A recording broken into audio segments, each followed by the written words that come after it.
हाय, hello, नमस्कार. कसे आहेत सगळे? मजेत? मजेत तर असलंच पाहिजे. हा आपला नेहमीचा आणि आपुलकीचा प्रश्न. तर चला तर पुन्हा एकदा नव्याने तुम्हा सर्वांचं नवीन व्हिडिओमध्ये मनापासून स्वागत आहे. या आधीचा जो आपला हळदी कुंकाचा ब्लॉग होता, बाप रे, त्याला प्रचंड प्रेम तुम्ही सर्वांनी दिलेलं आहे. ते पण खरंच खूप छान वाटलं. असंच आपल्या व्हिडिओला, डेली व्हिडिओजला प्रेम देत राहणे. डेली व्हिडिओसुद्धा एन्जॉय करा. जे कोणी नवीन असेल, ज्यांनी सबस्क्राईब नसेल केलं तर पटकन सबस्क्राईब करा, जेणेकरून माझे डेली ब्लॉग्स तुम्हा सर्वांपर्यंत पोहोचतील.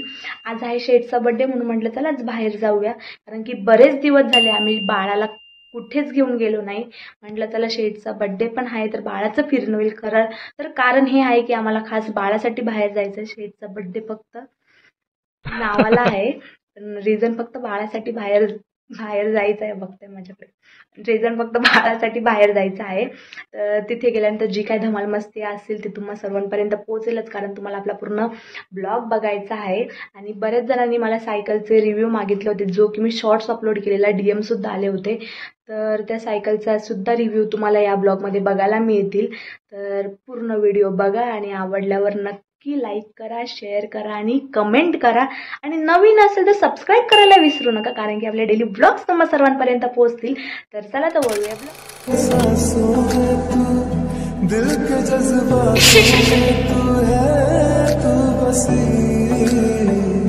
जेव्हा मी सायकलचा छोटासा शॉर्ट्स व्हिडिओ अपलोड केलेला, त्यानंतर मला काही जणांनी DMs केले की त्यांनासुद्धा त्यांच्या बाळाला अशीच सायकल घ्यायची आहे. तर खास छोटासा रिव्ह्यू त्यांच्यासाठी. ही पहिली तर सायकल आहे डस्टर कंपनीची. ही दिसायला जेवढी सुंदर आणि अट्रॅक्टिव्ह वाटते, त्याहून जास्त ती मजबूत आणि टिकाऊ आहे. जर आपल्याला कुठे बाहेर जायचं असेल, छोट्या मोठ्या ठिकाणी, बाळाचं काही खाऊचं सामान असेल, आपलं काही सामान असेल छोटं मोठं, ते सामान ठेवायला बास्केटसुद्धा सायकलच्या पाठीमागे दिलेली आहे.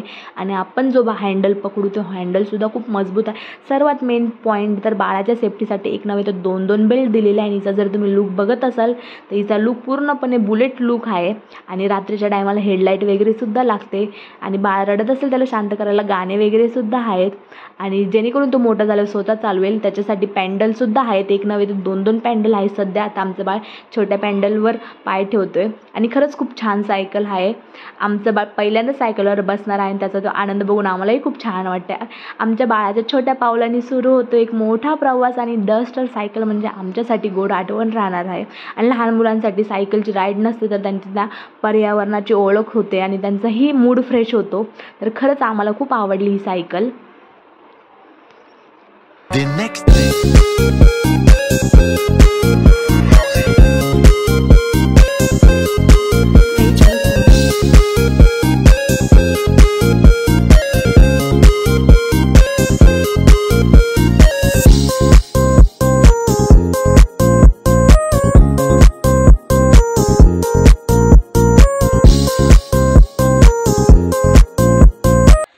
आज आम्ही आलेलो आहोत आमच्या जवळच्याच मॉलमध्ये. आज शेठचा बड्डेसुद्धा आहे. म्हटलं त्याला शेठच्या बड्डेच्या निमित्ताने बाळाचं मेन फिरणं होईल, कारण की खास आमचं यायचं रिझनसुद्धा बाळामुळे आम्ही बाहेर आलेलो आहोत.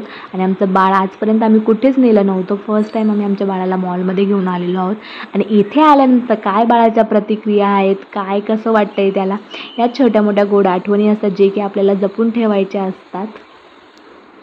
तर आम्ही आलेलो मॅकडीच्या 3rd फ्लोअरवर आणि आमच्या बाळाला आम्ही तिथे बसवलेलं टेबलवर. तिथे गेल्यावर त्याला तेवढं मोठं ठिकाण बघून आणि आजूबाजूचं लोकेशन बघून त्याला खरंच खूप छान वाटलं.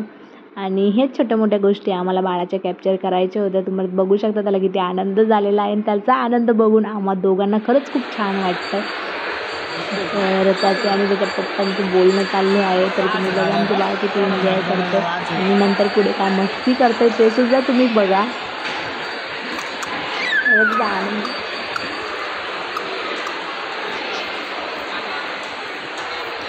Birthday boy, happy birthday. पार्टीहून जास्त इम्पॉर्टंट तर आपण आपल्या बाळाला इथे घेऊन आलेलो आहोत, जे की त्याचं खूप एन्जॉय होईल. आणि या छोट्या मोठ्या गोष्टी खूप आपल्यासाठी महत्त्वाच्या आहेत. त्याच्या खुशीमध्येच आपल्या दोघांचा आनंद आहे. काय पार्टी करायची. आपण काय आता खूप सारे एन्जॉय केले, आता खास तर बाळासाठी एन्जॉय करायचं आहे.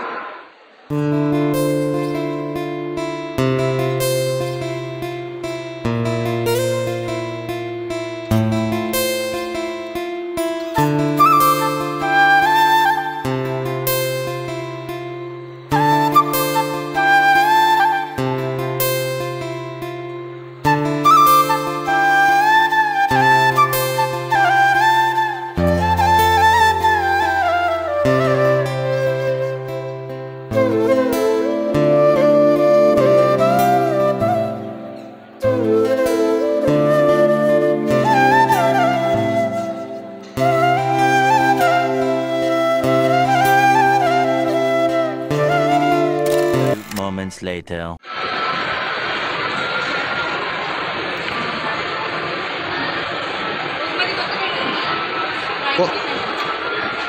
Fanta.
वीर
moments later. आजचा दिवस आपला तर खूपच खास होता, पण आजच्या दिवसमधला हा शेवटचा क्षण आहे की जेव्हा आम्ही म्हटलं चला आता बाळाला आपण आहे ना थारमध्ये बसवूया, पण त्यानंतर आमच्या बाळाचा तो आनंद होता, तो आनंद काही शब्दात मावेना. आणि मला सुद्धा तुम्हाला शब्दात सांगता येणार नाही, कारण की तिथे तो गेल्यावर थार बघितला एवढा खुश झाला होता की त्याचा ती आनंद बघून आम्हा दोघांनाही खूप छान वाटलं. आणि जेव्हा तिथून थार चालू झाली तर खरी मेहनत तर पप्पांनी घेतली. जशी थार चालू झाली तसा पप्पाचा कॅमेरासुद्धा ऑन झाला आणि पप्पांनी एवढी मेहनत घेतली फोटोशूटसाठी. जशी थार पुढे पुढे जायची तसे पप्पासुद्धा पुढे पुढे जायचे. थार थांबली तर पप्पासुद्धा थांबायचे. कंटिन्यू त्यांचं असंच तिथे चालू होतं 15 ते 20 मिनटं. आणि मला असं वाटलं की पप्पा एवढे मेहनत घेतात तर आपल्या पप्पांना एक नक्कीच ऑस्करचा पुरस्कार सुद्धा दिला पाहिजे. तर पप्पांचं असं वाटतं की बघा पप्पा मॅरेथॉनमध्ये जातात, ते दोघांची तिथे रेसिंग स्टार्ट झालेली की दोघं एवढे पुढे पुढे पळत होते की कोण मी जिंकतोय की तू जिंकतोय असं त्यांचं तिथे चालू होतं. आणि आमचं बाळ पप्पांचं फोटोशूट करण्याची जी पद्धत होती ते बघून एवढं खुश होत होतं की उभं राहून दोन्ही हात वर करून डान्स करत होतं आणि एवढं मोठ्या आवाजाने ओरडत होतं की आजूबाजूचं पूर्ण पब्लिक त्याला बघत होते. आणि पप्पांची जी मेहनत चालू होती ते सुद्धा पप्पांना तर कोणत्याच गोष्टीचं जाणीव नव्हती. पप्पा एवढे मग्न झालेले फोटोशूटमध्ये की त्यांना आजूबाजूचं कोणत्याच गोष्टीची जाणीव नव्हती राहिली. आणि आमचं बाळसुद्धा एवढं खुश झालेलं, त्याचा जो हॅपीनेस बघून आम्हाला दोघांना एवढं छान वाटलं की मला सुद्धा तुम्हाला आता शब्दामध्ये मांडता येणार. आणि पप्पा थांबले तर आमचं बाळ पाठी वळून बघतो की अरे पप्पा गेले कुठे, आणि त्याने हातामध्ये स्टेअरिंग पकडली. आणि त्याचा हा पहिलाच अनुभव छोटूसा राईडचा नक्कीच आठवणीमध्ये राहणार आहे. तर असेच आपले डेली ब्लॉगसुद्धा येणार आहे आणि खूप छान ब्लॉग येणार आहे. त्याच्यासाठी तुम्हाला आपल्या चॅनेलला सबस्क्राईब करायचं आहे. जे कोणी नवीन असेल तर आपल्या चॅनलला सबस्क्राईब करून ठेवा, जेणेकरून माझे असेच मजेशीर ब्लॉग तुम्हा सर्वांपर्यंत पोहोचतील. व्हिडिओ आवडला असेल तर लाईकसुद्धा करा.